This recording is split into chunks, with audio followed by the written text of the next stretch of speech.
नमस्कार दोस्तों, मैं Rajneesh Sharma Soul Insights platform पे फिर आपके बीच में।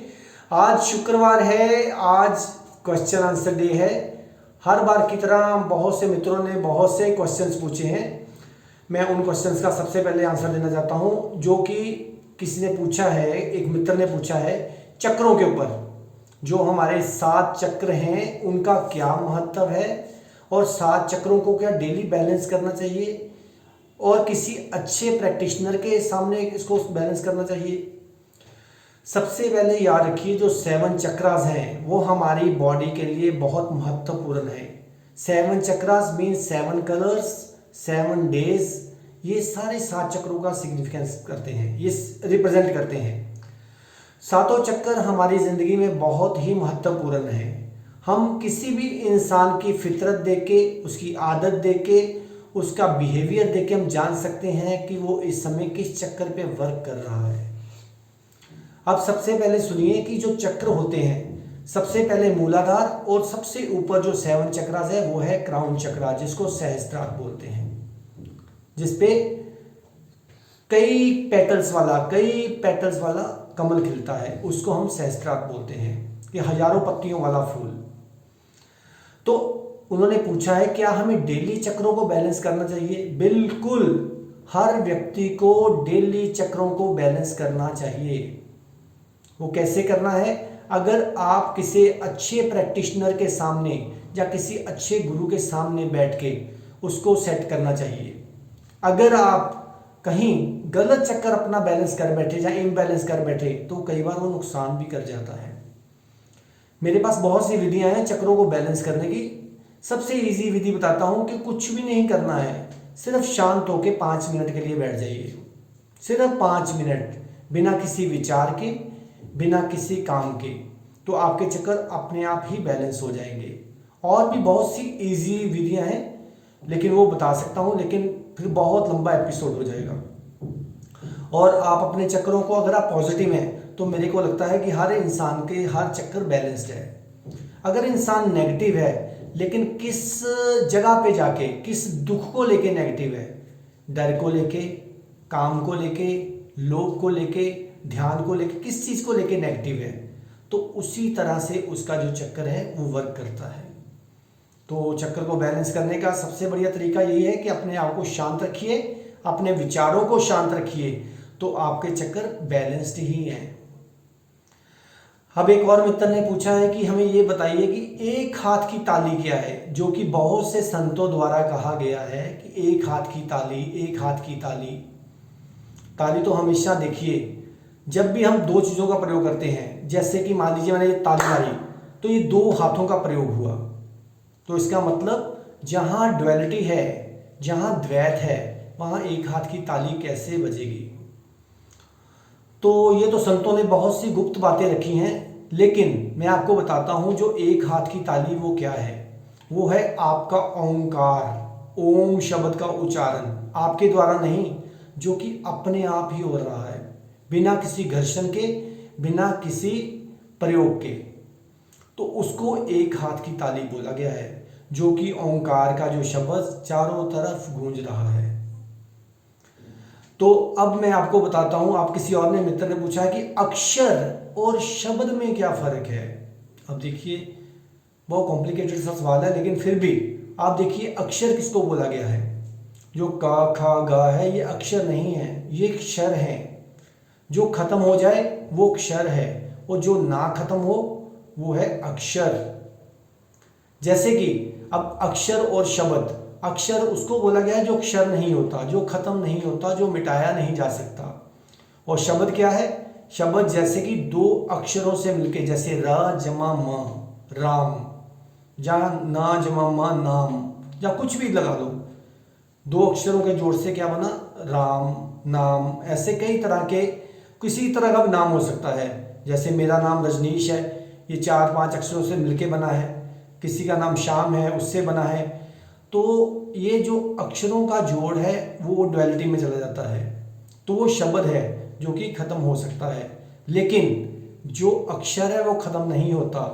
जैसे कि आप देखिए, हिंदुइज्म में उन्होंने ओम को लिखा नहीं है, उन्होंने ओम की एक फोटो बनाई है। ओम सिंबॉलिक दिखाया गया सिंबल ओम का, तो इसलिए वो कभी भी समाप्त ना होने वाला जो ओम है वही अक्षर है। ये है अक्षर और शब्द, क्योंकि शब्द जो लिखा जाएगा वो मिटाया भी जा सकता है। तो ये है शब्द और अक्षर में भेद। अब एक और मित्र ने पूछा है, कौन सी ऐसी चीजें हैं जो रात को सोते वक्त हमारी एनर्जी को जीरो करती हैं। सबसे पहले सुनिए, जब आप रात को सोते हैं अपने पास कभी भी ऑन मोबाइल ना रखिए। अगर आप मोबाइल अपने पास रखते हैं तो समझ लीजिए आपकी दिमाग की और आपकी बॉडी की ऊर्जा जो है वो वीक हो रही है। आप डे बाय डे वीक होते जा रहे हैं। कोई भी इलेक्ट्रॉनिक अप्लायंसेस, चाहे वो म्यूजिकल सिस्टम हो, चाहे मोबाइल हो, चाहे कुछ भी हो, इवन कि चाहे इलेक्ट्रॉनिक थर्मामीटर भी क्यों ना हो, अगर वो ऑन करके अपने पास रखा हुआ है तो रात को आपकी सारी ऊर्जा वो पी जाएगा और आपके अंदर टॉक्सिन्स भर देगा।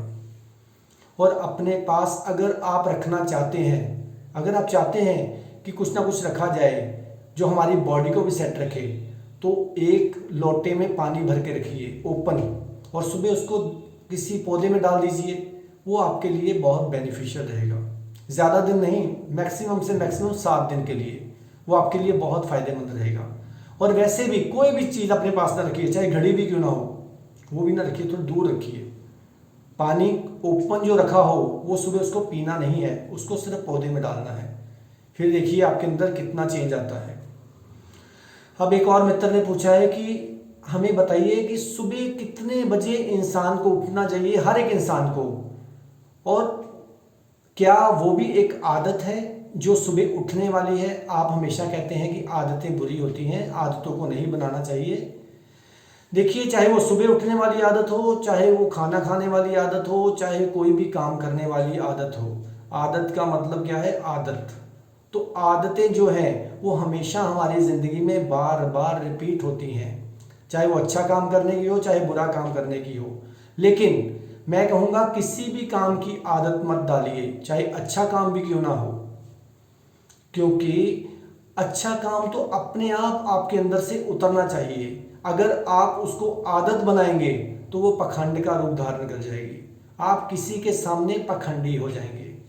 अपने आप को छुपाने के लिए आप अपने झूठ को सच में तब्दील करने की कोशिश करेंगे। तो इसलिए किसी भी कोई भी आदत, दुनिया में कोई भी आदत है वो खराब ही है, क्योंकि वो हमें पखंडी बना देती है। हमें पखंड से तो ऊपर उठना है।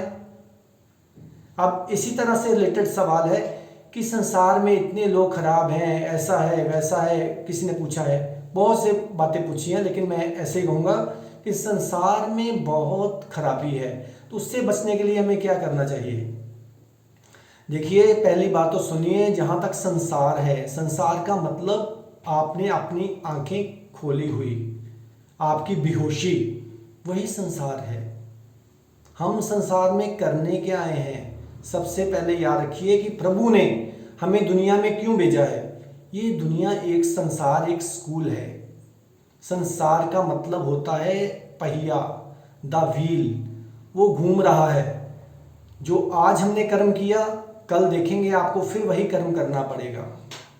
जब भी हमें अपने से बाहर जाना पड़े तो वही संसार है। जब हम अपने अंदर घुसते हैं तो वो क्या है, वो परलोक है। बाहर के संसार को लोक कहा है और बाहर के अंदर के संसार को परलोक। तो इसलिए हर एक इंसान को संसार से सीखना है। संसार हमारा टीचर है, संसार हमारा स्कूल है। जो हमारा कर्म कभी कटा नहीं गया वो हमारे सामने इंसान के रूप में आता है। अगर आप उस इंसान को उसी समय क्षमा कर देते हैं तो जिंदगी में वो इंसान आपके सामने नहीं आता।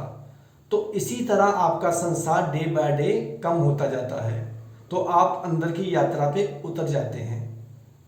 तो इसलिए अंदर की यात्रा के लिए प्रयत्न कीजिए, क्योंकि जो अभी समय चल रहा है वो बहुत ही खराब चल रहा है, बहुत डिस्ट्रक्शन वाला टाइम चल रहा है।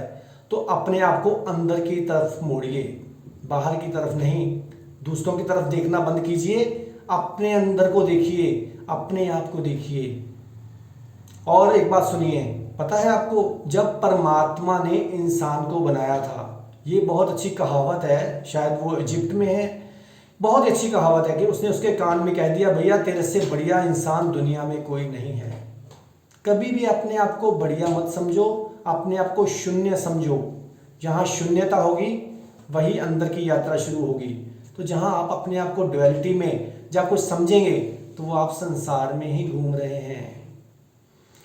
अब एक और मित्र ने पूछा है कि आपने बार बार बोला है कि हमें कोई भी चीज़ जल प्रवाह नहीं करनी चाहिए, क्या हमें मीठा भी जल प्रवाह नहीं करना चाहिए? अब देखिए, मीठा अगर आप करना ही चाहते हैं तो मीठे चावल कीजिए ताकि वो किसी जीव जंतु के मुंह में जाए। दलिया कीजिए ताकि वो किसी जीव जंतु के मुंह में जाए। वैसे हर तरह का मीठा मूठा जल प्रवाह नहीं करना चाहिए, उसका यूज ही कोई नहीं है। अगर आप चाहते हैं कि वो मछलियों को मिले, दूसरे पक्षियों को या दूसरे अंदर के प्राणियों को मिले, तो आप दलिया कर सकते हैं, आप चावल कर सकते हैं, आप जौ कर सकते हैं। वो सबके लिए फ़ायदेमंद है। मीठे में मीठे चावल हो गए, मीठा दलिया हो गया, ये कीजिए, ये सबके लिए फ़ायदेमंद है। अब एक और मित्र ने पूछा है कि हमारे घर में बहुत सी नेगेटिविटी रहती है, उस नेगेटिविटी को कैसे बचाया जाए, हम अपने घर को कैसे ठीक रख सकते हैं? मैं एक छोटा सा सूत्र देता हूं। जब भी आप घर से बाहर जाते हैं और जब भी आप अपने घर के अंदर एंटर करना चाहते हैं या एंटर करने लगते हैं, सबसे पहले अपने पैरों को ज़मीन पे 3 बार मारिए बाहर, अपनी दहलीज के बाहर, ताकि वो जो आप बाहर से नेगेटिविटी लेके आए हैं वो वहीं पे रह जाए और वो अंदर आपके एंटर ना कर सके। और अगर आपको कोई बंदा घूर रहा है, अगर आपको कोई बंदा गलत कह रहा है, तो उसकी तरफ ध्यान बिल्कुल मत दीजिए, क्योंकि जैसे ही हम उसकी तरफ ध्यान देंगे उसकी नेगेटिव एनर्जी आपकी तरफ प्रवाहित होनी शुरू हो जाएगी। नंबर 1। और नंबर 2, अगर आपके खिलाफ कोई बोलता है, अगर आप आगे से चुप हैं, अंदर से भी चुप हैं, तो आपका और उसके बीच में कोई ब्रिज नहीं बन पाएगा नेगेटिविटी का। अगर आप सामने चुप हैं तो वो जो इंसान आपके खिलाफ या आपके लिए बोल रहा है तो वो नेगेटिविटी उसके पास ही रह जाएगी। कोई नेगेटिविटी नहीं फेंकता, हम खुद उसको बुलाते हैं। हम किसी के खिलाफ बोल के, मान लीजिए आपके पड़ोसी ने आपके खिलाफ बोला तो आप भी उसके खिलाफ बोलना शुरू हो गए, तो आपका कनेक्शन बन गया, तो आप उसकी सारी नेगेटिव एनर्जी अपने घर लेते आएंगे। तो इसलिए सबसे बढ़िया है, अगर आपको लगे कि कोई आपके घर में नेगेटिविटी फेंक रहा है, अपने आप को शांत रखिए, किसी के खिलाफ मत बोलिए। खिलाफ बोलने से ही आपके घर में नेगेटिविटी आती है। आज देखिए, जिन लोगों ने किसी के बच्चों के खिलाफ बोला था, आज उनके बच्चों को ही मुश्किलें आ रही हैं, आप देख लीजिए। और सबसे पहले जो घर की मुखिया है, औरत है, उसको सबसे पहले घर के बाहर की दहलीज धोनी चाहिए। अगर वो दहलीज धोती है तो उसके साथ कभी भी घर में नेगेटिविटी नहीं आती।